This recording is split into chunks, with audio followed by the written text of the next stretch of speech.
And hello and welcome. Thank you, Ellen, for inviting me to the Shelter Rock Library. My name is Evan Weiner, and I've been doing this kind of racket for, forever, since 1971. I was in 11th grade at Spring Valley High School. That was in Rockland County, New York, in Muncie, New York, September of 1971. And I had a teacher by the name of Joe Dionisio. Didn't know any of our names, and I still keep up with Joe 49 years later, and he still doesn't know my name. And he said to me, student, called everybody by their name, student. That was the name he gave. And he said, student, you got a good voice. How would you like to be on radio? And I want to be on radio the worst way possible. And I was. I was on WRKL 910 on your AM dial, 1,000 watts of power, back in 1971, 15 minutes a week. The show was called Tiger Talk. It was all about Spring Valley High School. And I was on along with Gene Delicio and Doris Chan. So we did weekly shows. It wasn't very good, but it opened the door. And Joe opened the door for me at other places as well, including the Nyack Journal News and the Hackensack Bergen Record. In 1978, I was working with WGRC Radio in New York, which you could not get on Long Island. You could get the other one on Long Island. We're only 500 watts. And it was March of 1978, and my news director, Steve North, who now lives in Mineola, Roslyn, he lives in Roslyn, I'm sorry. He tells me, I'm 21 years old, I graduated college a year ahead, I'm 21 years old, and he says, the New York State Democrats are having a fundraiser. This is March of 1978, and he said, I want you to go over there. And I want you to do a story, find whatever you have, and we'll do it on Monday morning. You don't need to hurry. I had been working on Saturdays since I started there, which was 2 months earlier. So Rockland Community College at that point had a speaker series, and I had already interviewed Ralph Nader and Julian Bond. So whoever was going to come was going to come. And so I make my way that Saturday afternoon to the Tappan Zee Townhouse. And people begin to walk in. First guy I see is Assemblyman, who you might have heard of, Jerry Nadler, obscure Assemblyman back in 1978. And Daniel Patrick Moynihan, who's New York Senator, walked in. Hugh Carey running for governor. Mario Cuomo running for lieutenant governor, complete with his oldest son, Andrew, at the time, who was 19, his youngest son, Chris, and his wife, Matilda.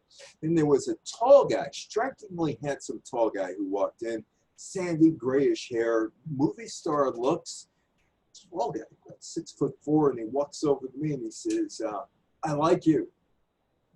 I don't know who he is, but I did know who he is.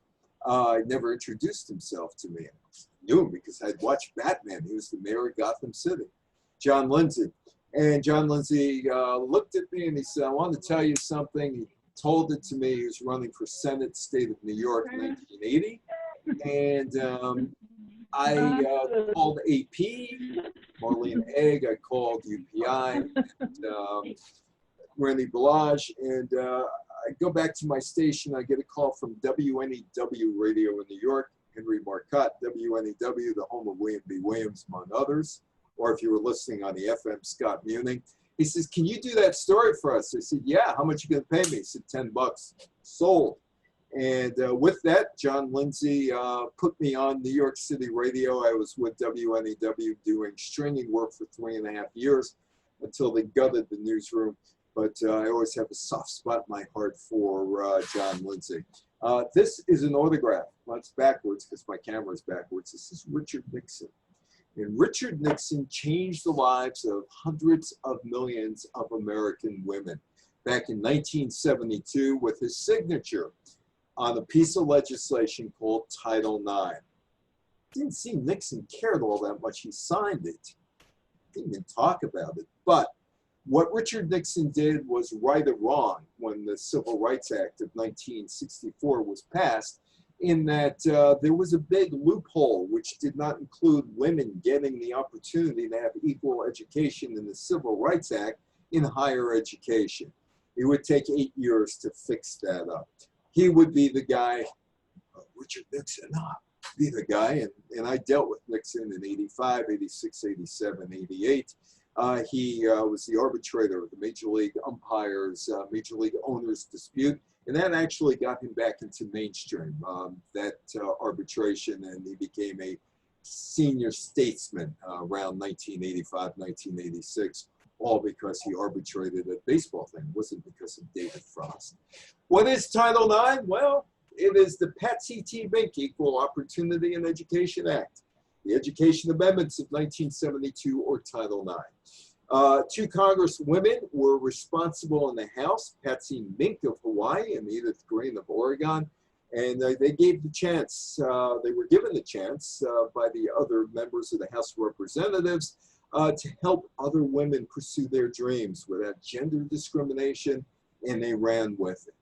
The pre-1960s thinking, actually, you're looking at a Nickelodeon. That Nickelodeon is in San Francisco at the Musée Magnifique, which is on Fisherman's Wharf, which actually now has a GoFundMe mechanism because of the COVID-19 pandemic closing them down, and they're not making any money.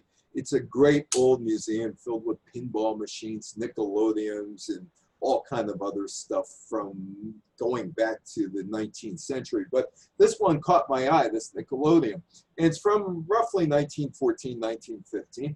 And it says, to be happy, see what every married woman must not avoid. Every married woman needs to make her husband happy. And that was the thinking back in those days. Make your husband happy. Don't just keep house nice. Make sure the meals are on the table. Make sure the kids do the homework and all that. But make sure your man is absolutely pleased. That's pre-1960s thinking. June 23rd, 1972, Nixon signs this bill into law. The Title IX of the Education Amendments is enacted by Congress, signed into law by Nixon.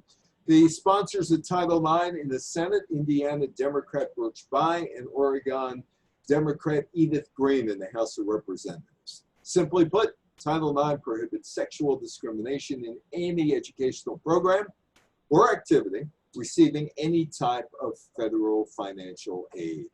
Now, if you look at this board closely, West Orange, New Jersey Public Library, built in 1959. And I was giving a talk at the West Orange Library last January on the Super Bowl and how it came out of the Civil Rights Movement and Jim Crow. Before I went into the building, I just happened to look at this sign, and it caught my eye. It says the West Orange Public Library Board of Trustees, and the president is Mrs. Simon J. Griffinger. Mrs. Simon J. Griffinger. She has no first name of her own. She's using her husband's name. But Samuel A. Cristiano, he has his own name. Roger W. Doring, he has his own name. Herbert J. Dwyer, he has his own name. Mrs. Alex J. Katz, she has her husband's name.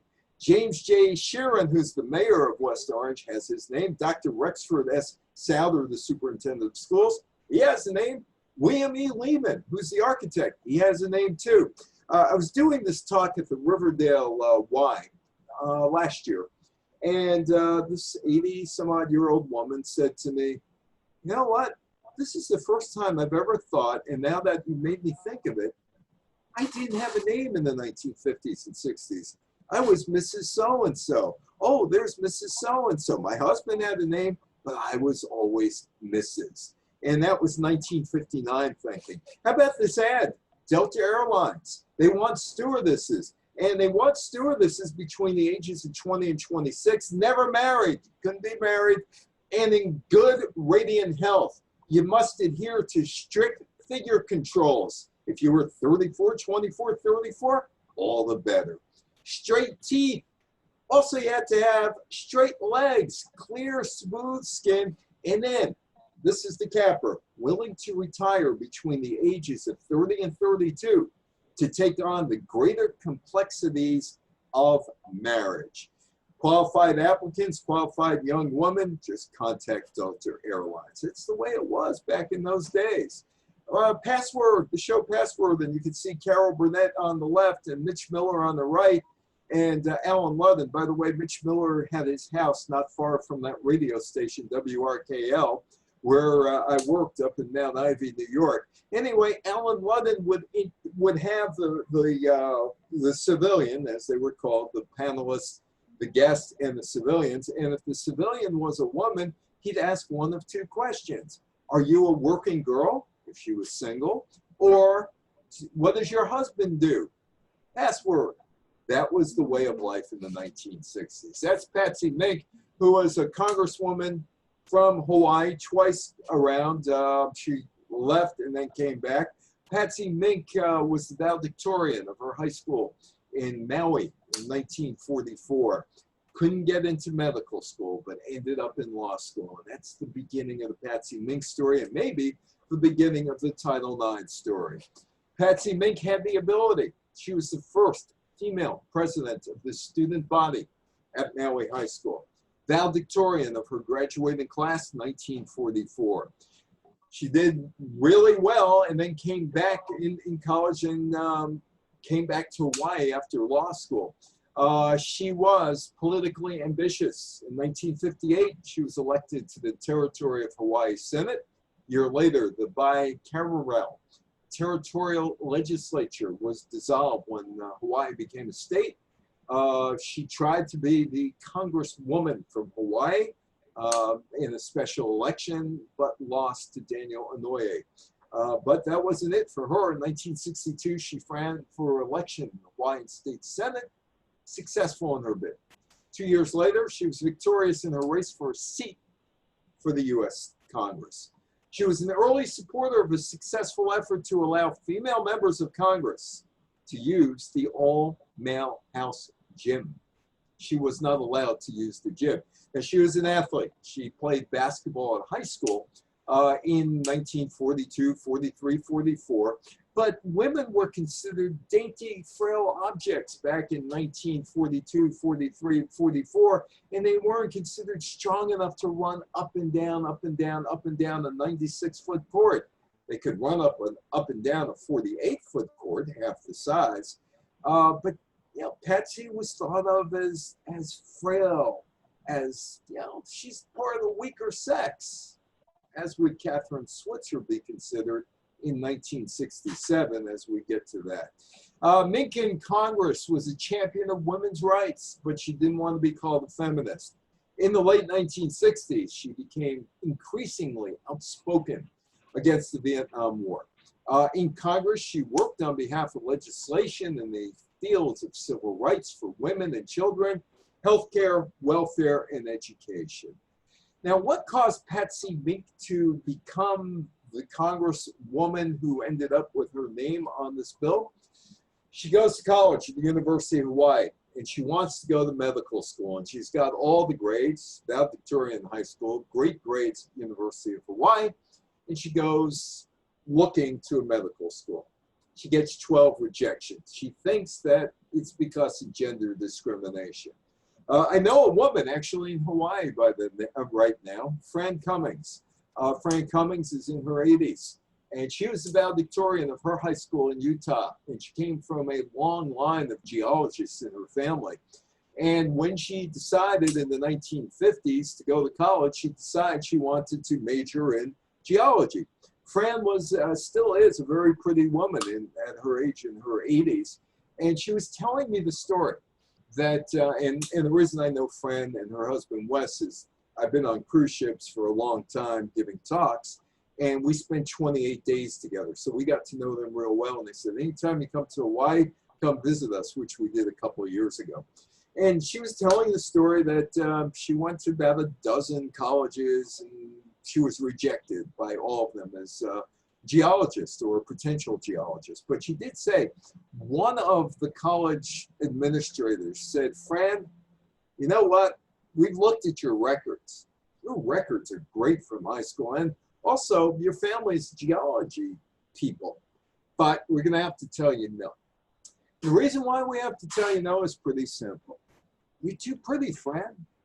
If we go out on the dig, the other guys, they're all going to look at you and not concentrate on the dig. So if we take you in, we run that risk. If we don't take you in, we don't have to worry about it. It'll be all males." A guy in Stanford about 12 years ago, I was giving a talk on the subject, went to medical school, 1960. 96 people in the class. 92 of them are men, 4 of them are women. The dean of the school tells everybody to sit down, and then he tells the 4 women to stand up, want to talk to you. And the first thing he says, according to this man, "What are you doing? Why are you here? You're taking the place of men. I know why you're here. You're looking for a husband. You're going to find a husband. You can get married, have kids, and you've wasted not only our time, but your time as well." Gender discrimination was a key thing in the 1940s, 50s, 60s, into the 1970s for women. Patsy Mink decided to go to law school, continued to face sexism. She was denied a job at her law firm when she got out of law school because she was a married woman. That was in Hawaii. Not only was she a married woman, but she was married to a mainlander from Chicago. And that was a problem because as a resident of Hawaii, if you were born in Hawaii, but if your husband hadn't been born in Hawaii, even though you were still an American citizen, you became a non-resident of Hawaii. As far as they were concerned, she was a resident of Illinois. Her husband came from Chicago. She tried to start her own law practice, but the government officials said, no, no, no, no, no, no, no. You need to pass our bar examination. And only residents of Hawaii could take the bar examination. She sued, and she won. And she became the first Japanese-American woman lawyer in Hawaiian history. She would serve in Congress from 65 to 77 and 90 to 2002. So there's Patsy Mink on the left and Edith Green on the right. In 1954, Edith Green was elected as the representative for Oregon's 3rd Congressional District, and her primary concern, women's issues. There weren't very many women in the House of Representatives at that point. The women's issues were education and social reform. In 1955, in her first year in Congress, she proposed Equal Pay Act. Make sure that women and men were paid equally for equal work. A portion of that bill was signed into law 8 years later, and people are still talking about, well, maybe we should have legislation for equal pay for equal work for men and women. And there's Edith Green during one of her congressional campaigns in Oregon. She was known as the mother of higher education. Here's something for libraries. Well, maybe not the library in Shelter Rock because you're not a rural area, but for rural areas, the Library Services Act provided access to libraries.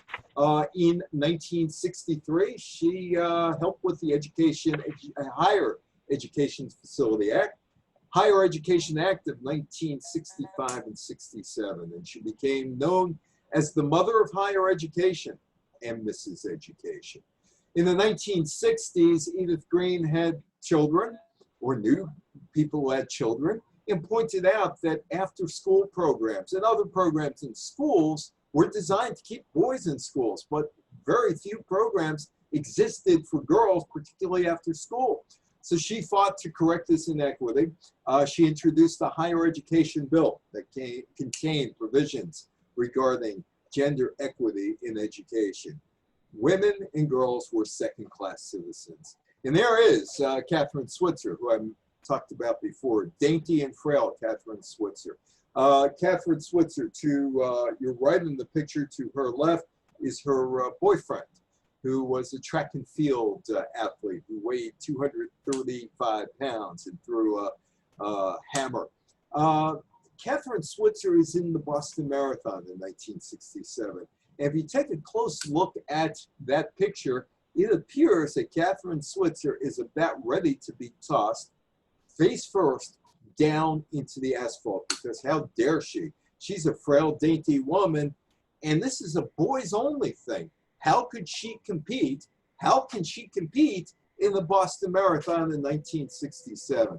Well, Kathryn Switzer entered that race as Kay Switzer. She grew up as the daughter of a major in the United States Army. Failure was never an option for her. She studied at Syracuse University. Her coaches told her, one of her coaches said, "You're a frail woman. You cannot run the Boston Marathon," after she told the coach that she planned to run the Boston Marathon. So she trains in secret and enters the race, not as Kathryn Switzer, but Kay Switzer. And they didn't do any digging into Kay Switzer's background. They just let her perform, and here she is at the Boston Marathon. And there's a closer look at Jock Stemple over there behind Kathryn Switzer, trying to knock her down, and there's her boyfriend making sure that she runs the race. And she did run the race. The frail, dainty Kathryn Switzer actually finished the Boston Marathon, the 26.2 miles in about 4 hours and 20 minutes. Jock Stemple wanted to physically remove her from the race, but wasn't able to. And of course, she had her hammer thrower boyfriend to make sure that she was safe in the race. Title IX, no person in the United States shall, on the basis of sex, be excluded from participation in, denied the benefits of, or subjected to discrimination under any education program or activity receiving federal financial assistance. Title IX was a highly controversial law, and although some people supported the law, others thought it would be too dangerous, forcing schools to accept women, because those people felt having women in colleges would ruin American education. Now, here's the time of the talk where I give thanks to people who helped me out in this talk. Donna DeVerona, who won 2 gold medals in the 1964 Tokyo Olympics in swimming. Donna DeVerona gave me a great deal of information for this talk, particularly about him, Ted Stevens. Nancy Hogshead-Maker, who won a gold medal in swimming in the 1984 Olympics in Los Angeles. Harvey Schiller, who is an old friend of mine, graduate from Erasmus High School in Brooklyn. Still crazy after all these years. Harvey put up on his Facebook profile a picture of his new shoulder. He had shoulder replacement, complete with screws. And I said to Harvey, yeah, I expect nothing less of you. Shelley Saltman, who I'll talk about in a couple of minutes. Shelley Saltman was the guy who promoted the Billie Jean King, Bobby Riggs Battle of the Sexes in 1973. He was beaten up by Evel Knievel. He was Evel Knievel's promoter on the lot in Fox Studios in Hollywood in the 70s. And he was also one of the 5 most influential women in sports in the 1970s, and Billie Jean King, who I've got to know over the years. I'll talk a little bit about Billie Jean King in a few minutes, but they gave me a lot of information for this talk. Ted Stevens, his law career took him to Fairbanks, Alaska in 1952.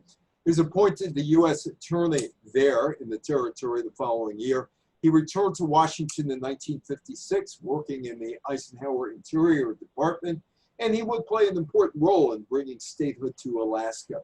He was elected to the Alaska House of Representatives in 1964, became the House Majority Speaker in the 2nd term. In 1968, he ran unsuccessfully for the Republican nomination for the U.S. Senate, but was appointed to Alaska's other Senate seat in 1969 when it became vacant. As a senator, Stevens played a key role in legislation that helped shape Alaska's economic and social development, including the Alaska Native Claims Settlement Act, the Trans-Alaska Pipeline Authorization Act, the Alaska National Interest Lands Conservation Act, and the Magnuson-Stevens Fishery Conservation and Management Act, and of course, Title IX. He was also known for his sponsorship of the Amateur Sports Act of 1978, which resulted in the establishment of the United States Olympic Committee, now known as the United States Olympic and Paralympic Committee. And the Alaska Statehood Act was signed into law by Dwight Eisenhower. July 7, 1958, Alaska would become a state. On January 3rd, 1959, the 49th state, and Stevens had his fingerprints on that. And there is Donna Deborah Roner, who doesn't live too far from me, up the road here in Stamford, Connecticut. Donna is still advocating for Title IX and women's advocacy, and is up on Capitol Hill annually to make sure that Title IX stays the way it is. Donna Deborah Roner told me, without Senator Stevens as co-sponsor, I doubt Title IX would have survived. It was a time when we needed a strong Republican who championed the rights of athletes, protected Title IX, as well as being there whenever there was a challenge to the law. And there were many, many, many, many challenges to the law. Remember, American education could be ruined by Title IX. Why Stevens? Well, why did he help out? He was an avid tennis player. His daughters were athletes who wanted to play Little League. He was able to see the value in sports and recreation reflected in both his professional and personal life. Title IX would provide women's equity in sports, and also Title IX, because of the sports component in it, the sports component would become the Achilles heel of Title IX. And there is Harvey and Ted Stevens and Donna Deborah Roner up at Capitol Hill a few years ago. Birch Bayh. Before I get into Birch Bayh, I want to talk about my 9th grade social studies teacher, Spring Valley Junior High School. It was either in late 1969 or early 1970. I'm in 9th grade, and our teacher is Stewie Gates. Stewie Gates at that point was probably about 44, 45 years old, had the horn-rimmed glasses, and he was a man of his time. Stewie actually was there was more to Stewie than that. He retired about 8 years ago as the Stony Point, New York fire chief at the age of 88, and it was a forced retirement. They said, Stewie, you don't need to run into any buildings anymore. Just answer the phone. You're 88 years old. Anyway, Birch Bayh sounded just like Stewie Gates. Oh, this is 9th grade, and Stewie Gates said, well, I'm going to give you all talk. And he has all the boys, all the girls together. I'm a year ahead, so I'm a year younger than everybody else. And he's giving us the talk. He says, next year you're going to be up at Spring Valley High School, 10th grade, new building. You're going to take the PSATs. And then you're going to go into 11th grade, and then you're going to take the real SATs. And then you're going to be 17 years old. You're going to go, and I was 16 when I would be my senior year. You're going to be 17 years old. You're going to decide what college to go to and what you're going to major in. But all you girls, some of you are going to go to college and major in 3 letters. The 3 letters, MRS. You're going to look for a husband, and you're going to get your degree, and it's going to say MRS. But Birch Bayh is making an impassioned speech on the floor of the Senate in 1972. Bayh authored and introduced Title IX of the Higher Education Amendments of 1972 in the Senate, and that would, for the first time, prohibit discrimination on the basis of sex in the classroom, on the athletic field, and that would protect students and faculty. Remember, I talked about the athletic field being the Achilles heel of all of this. And there is an older Birch Bayh, and he starts his remarks on the floor, and he says, we're all familiar with the stereotype that women are pretty things who go to college to find a husband and who go on to graduate school because they want to find a more interesting husband and finally marry, have children, and never work again. Birch Bayh sounds like Stewie Gates, and he sounds like that guy who went to medical school in 1960. The misunderstanding. The desire of many schools not to waste a woman stems from such a stereotype notion. But the fact absolutely contradicts these myths about the weaker sex. And it's time to change our operating assumptions. While the impact of this amendment would be far-reaching, it's not a panacea. It is, however, an important step in the effort to provide for women of America something that is rightfully theirs. An equal chance to attend the schools of their choice, to develop the schools they want, skills they want and to apply those skills with the knowledge that they will have a fair chance to secure the jobs of their choice with equal pay for equal work. Title IX was enacted as a follow-up to the passage of the Civil Rights Act of 1964. The 1964 Act was passed to end discrimination in various fields based on race, color, religion, sex, or national origin in the areas of employment and public accommodation. The 1964 Act did not prohibit sexual discrimination against persons employed at educational institutions. In other words, if you're Patsy Mink and you're asking, why didn't you accept me at this medical school, we don't have to tell you. Or if you're a professor, if you're one of the professors at a school, woman professor, and you're looking for tenure, and they don't give it to you, they don't have to tell you why you didn't get that or a pay raise. You just had to sit there and take it because you really had no recourse to challenge it. Women students were denied equal opportunity under the federal law in academics. Women applicants were routinely denied access to medical school, law school, and other graduate schools. They were often told to become nurses, teachers, and secretaries, which were the top three choices of women for the most part. Women athletes were denied equal participation in sports. Faculty members were denied equal compensation and promotion. Today, the rise of women in all academic disciplines and in sports at every level in many ways is the direct outgrowth of the landmark Title IX legislation. Congress passes the final version of the bill, June 1972. Nixon signs it into law, June 23rd. Many, many times in the last 48 years, it's been challenged. Title IX has gone back to Congress many more times than other laws, 24 times by 2007. And Richard Nixon would sign the bill into law. Dick Nixon. But Nixon really wasn't all that impressed with himself signing this bill into law, which would change the lives, theoretically, of hundreds of millions of American women. Nixon signs the bill. He speaks mostly about desegregation and busing, but he doesn't mention the expansion of educational access for women. That is Bernice Guerra, a Queens housewife. Bernice Guerra is sitting around her house in 1965 or so, and she's telling her husband, I'm bored. I want to do something else. And Bernice Guerra and her husband are talking, and he says, you like baseball? You like baseball? Why don't you go out and become an umpire? That's a good idea. I'm going to become an umpire.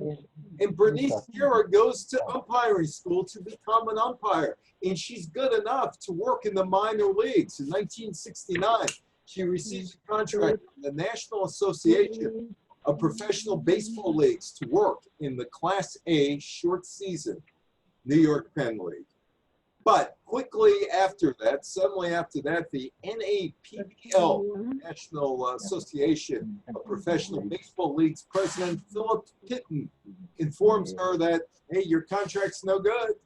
Contract's no good. It's been disapproved and it's invalid. And there she is, and she decides, I'm not taking this sitting down. I am going to go out there, and I'm going to court, and I'm going to fight it. And she fought it. On June 24th, 1972, Guerra, after 3 years of court battles, finally gets on to the baseball field. She would go to the New York Penn League in upstate New York. She would umpire a game between the Geneva, New York Rangers and the Auburn, New York Phillies of the New York Penn League. Well, first of all, before she gets there, she's staying at a local motel, and she's got all kinds of picketers in front of her saying, go home. You don't belong on the baseball field. Get out of town, go home. There's a close call in the first game of the doubleheader, and she reverses the double play call. Nolan Campbell is the Phillies manager. He runs out, starts an argument with her. Guerra was getting no support leading into this game from the other umpires. And they get into an argument, and Campbell tells her, you should be in the kitchen peeling potatoes. Well, that's a problem. But Guerra says, you know what? I've had enough, getting no support. She resigns in between games of a doubleheader, and that's the end of her career as a woman umpire. She would go on to work for the New York Mets in community relations. Told you about Billie Jean King. That's my late father-in-law, who's a real groupie. He used to go out with me and go meet athletes. And one of the athletes he met is one of my favorite people, Billie Jean King, who is honest to a fault, but a very, very nice way of putting things honestly to you. She doesn't get you defensive when she talks to you, but she's very strong-willed. Billie Jean King was a civil rights pioneer. Captured people's attention long before that silly made-for-television Battle for Sexes show. That was a network extravaganza held on ABC, hosted by Howard Cosell. That was against Bobby Riggs, Houston Astrodome, 1973. While Patsy Mink was pushing ahead in Congress, along with Edith Green, the women's tennis world was stalled in old world traditions. Women, they were second-class citizens, and Billie Jean King wasn't going to have any of that. In 1967, she takes on the United States Lawn Tennis Association in the policy of paying top players under the table so they would enter tournaments. King denounced the USLTA's practices as corrupt, kept the game highly elitist. 1968, Billie Jean King won 750 sterling pounds, taking home the title in Wimbledon. While the man from Australia, Rod Laver, who won, got 2,000 sterling pounds. The purses of the competition, 14,800 pounds for men, 5,680 for women. In 1970, the Italian Open winner, Billy Nastasi, was paid 3,500 bucks. Billie Jean King, 600 bucks. Billie Jean King became such a thorn in the side of the USLTA. They said no tournaments for women in 1970. Billie Jean King would push for equal prize money after winning the U.S. Open in 1972. She was given $15,000 less than Billy Nastasi. And she said, if you don't pay me equal, or the women's woman equal to the men's winner, I'm not coming next year. In 1973, the U.S. Open became the first tournament to offer equal prize money for men and women. Tennis is probably the second most developed sport in the world for men and women behind soccer. 4 major tournaments all across the globe. Australia in January, the French Open in May and June, Wimbledon in June and July, the U.S. Open in September, separate tours for the men and women globally. 1970, Billie Jean King and 8 others decide that they're going to play in the tournament organized in Houston. And they are going to play in this tournament that was sponsored by Virginia Slims. Now, you might remember Virginia Slim cigarette in 1969. You've come a long way, baby, to get to where you got today. You've got your own cigarette now, baby. You've come a long way. Kind of condescending in a way, but I gave this talk last year in Richfield, Connecticut. And a woman, it was a part of a 1969 talk, and the woman said to me afterwards, I didn't like the cigarette, I didn't smoke, didn't like the product, but I felt that that was the first product that ever spoke to me. Virginia Slims was interested in reaching women, and women needed a sponsor.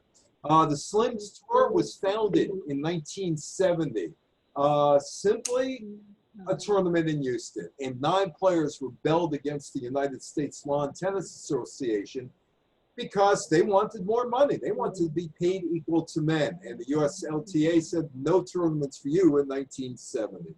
The 9, Billie Jean King, Rosie Casals, Nancy Ritchie, Sparkowitz, Christy Pigeon, Valerie Ziegenfuss, Julie Heldman, Carrie Melville Reed, and Judy Taggart Dalton. All 9 players put their careers at risk. But Billie Jean King and the players would eventually get a sponsor. The sponsor they really didn't want, Virginia Slims, because in 1964, the Surgeon General said, we are not, Surgeon General said in 1964, we do not think that smoking is good for your health. That smoking could kill you. But they took the money because nobody else was ready to give them the money. In 1983, there were protests against smoking. And one of the protesters asked Billie Jean King, why'd you take the Virginia Slims money? And the Virginia Slims money was there for them. And Billie Jean King said, believe in the free enterprise system. Believe it's up to the woman herself to make the choice whether to smoke or not. The most important thing is we're well informed and that we'll make our own decision. Oh, that one? Blood money.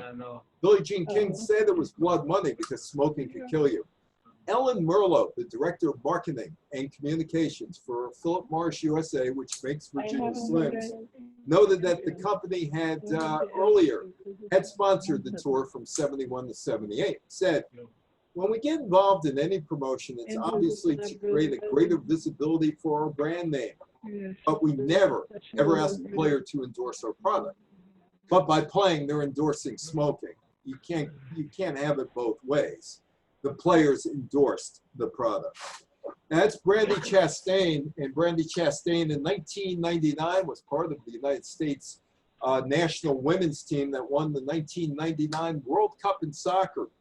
She took off her shirt, stripped down to her bra. And about 9 years later, I was talking to Brandi Chastain about had women made progress in the in sports and also in the boardroom. She said, no, we haven't, because women don't have a good old boys network to help fund us.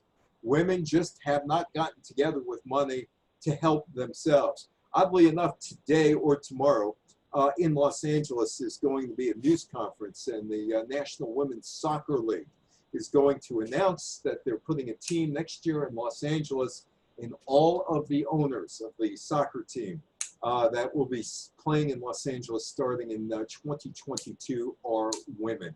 And that's 14 years after I spoke to Brandi Chastain about whether or not women were helping each other. We need a good old girls network. That was Chastain in 2008. Credit cards and women. Couldn't get education, and you couldn't get a credit card. Well, you could get some education, but the education that some of women wanted were out of their reach. Billie Jean King told me this story, that she could not get a credit card in her own name while she was married to Larry King, not the Larry King that you see on TV, another Larry King.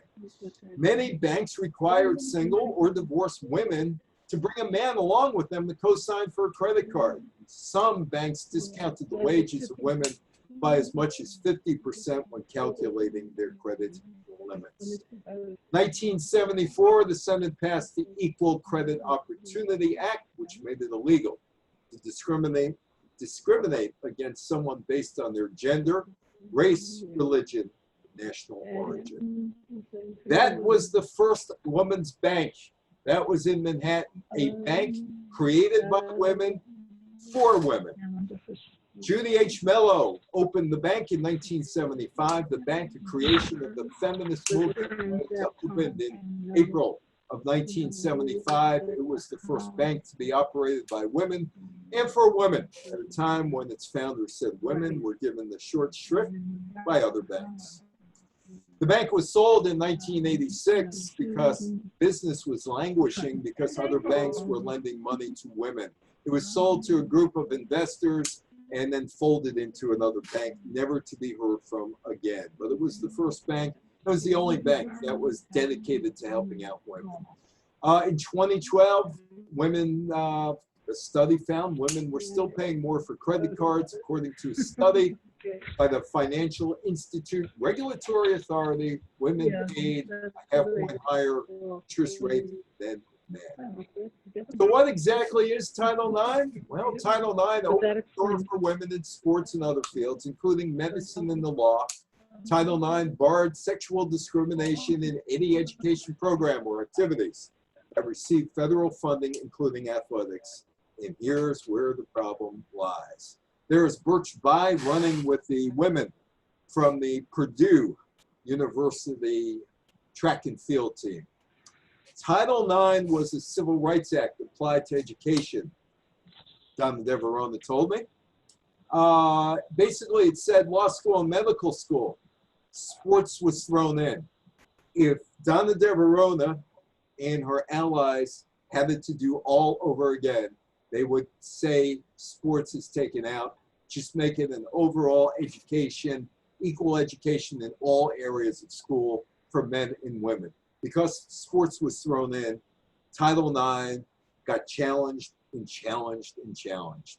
At the inception, the opponents of the law argued that girls and women were not interested in elite sports participation, and opening up new opportunities would not only undermine men's sports, but bankrupt school sports budgets nationally. And that's John Tower. In 1974, the first assault on Title IX from the Senate. He was a senator from Texas, and on May 20th, 1974, he proposed the Tower Amendment, which would exempt revenue-producing sports from the determinations of Title IX compliance. In other words, separate football out, don't make it equal with other sports that women have. The amendment is rejected. Tower wanted to protect football. But the Tower Amendment causes all sorts of misunderstanding about Title IX, and Title IX becomes basically thought of as a sports equity law rather than an anti-discrimination civil rights act. Jacob Javits, the longtime senator from New York, is on the bandwagon with Tower. He's a little different. And he says that he sends an amendment to Title IX, which would direct the Health, Education, and Welfare Department to issue regulations that provide reasonable provisions considering the nature of particular sports, which clarifies that event and uniform expenditures on sports with larger crowds, football, or more expensive equipment don't have to be in sports matched in sports without similar needs. In other words, go out there in your rags, girls, and that second-rate field you're on, don't worry about it. You should be happy you're on the field. That, too, is rejected from Jacob Javits. Then there's Walter Byers, who is the head of the National Collegiate Athletic Association, whose job is basically to make sure every male, every female athlete is protected to the fullest extent of the law and also the fullest extent of education.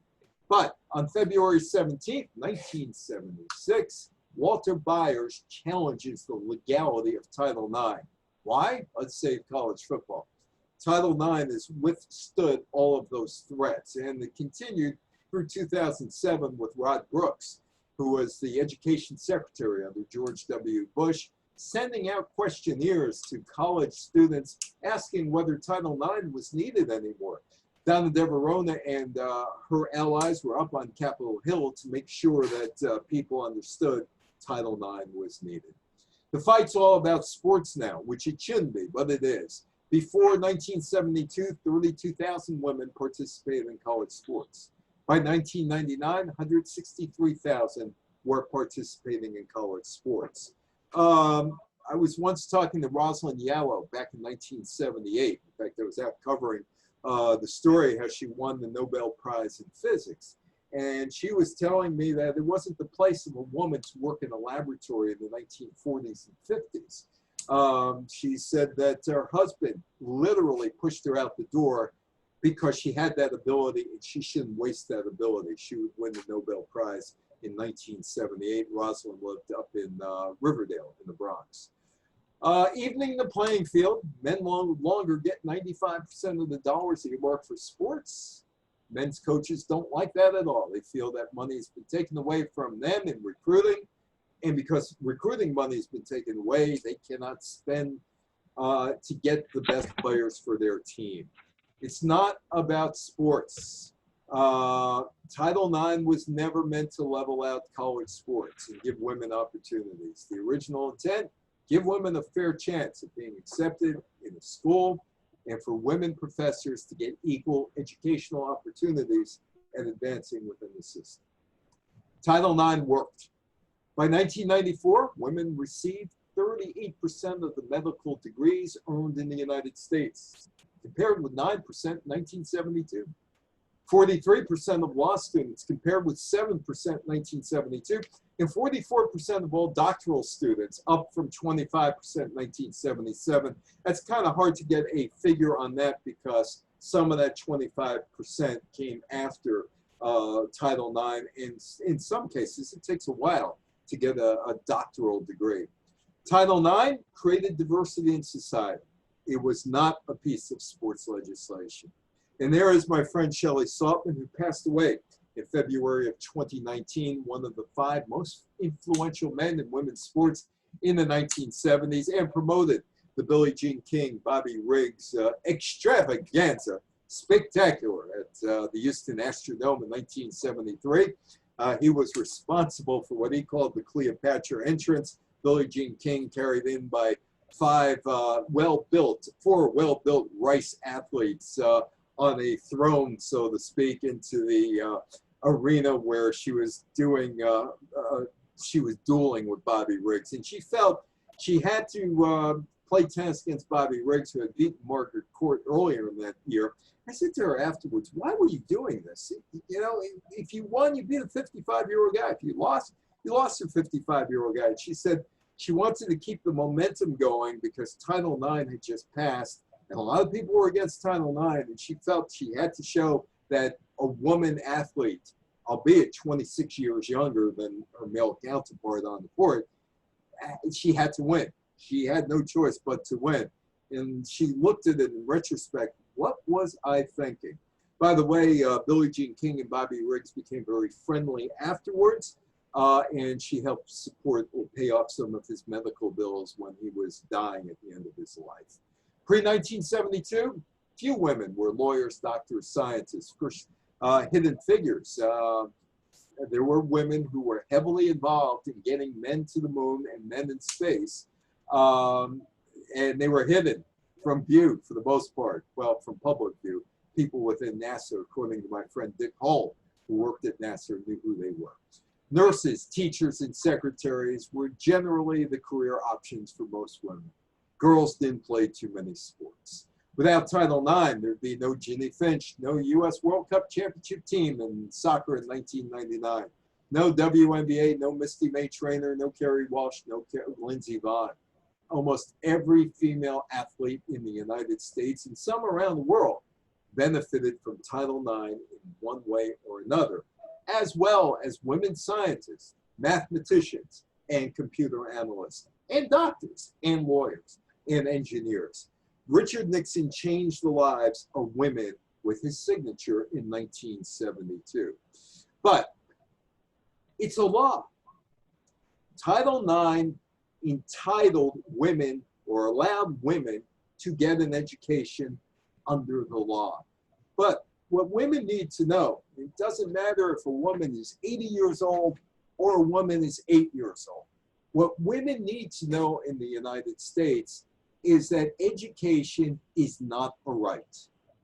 Education is guaranteed only through federal law. And there are some provisions in there that still need to be tightened up 48 years later. But women need to know there is no right to an education in the United States for women. It is law. It is the law, and that is why Donna DeVerona is still up on Capitol Hill, and younger Nancy Hogshead Maker is up on Capitol Hill, all to make sure, along with others, that women's rights for education are protected. Thank you, Ellen, for inviting me. I hope you enjoyed the talk, and whoever else sees the talk, and thank you very much for inviting me and sharing this time with you.